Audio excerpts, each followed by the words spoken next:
নিছক মজা করতে গিয়ে এক ব্যক্তির প্রাণ সংশয়ের পরিস্থিতি তৈরি হয়েছিল।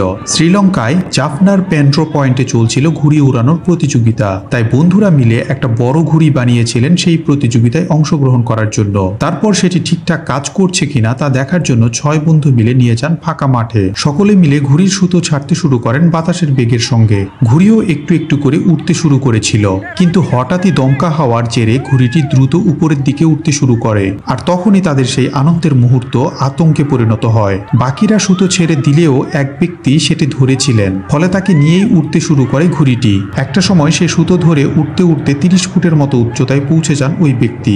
ভাইরাল হওয়া ভিডিওটিতে দেখা যাচ্ছে এক ব্যক্তি ঘুড়ির সুতো ধরে ঝুলছেন, প্রাণপণ বাঁচার চেষ্টা করছেন। নিচ থেকে বন্ধুরা চিৎকার করে তাকে বলছিলেন সুতোটা ছেড়ে দিতে, কিন্তু এত উচ্চতায় উঠে গিয়েছিলেন যে তার পক্ষে সেই সুতো ছেড়ে দেওয়াটা আর সম্ভব ছিল না। কিন্তু শেষমেশ ঘুড়ি একটু নিচে নেমে আসলে সাহস করে অনেকখানি উচ্চতা থেকেই লাফ মেরে প্রাণে বাঁচেন তিনি।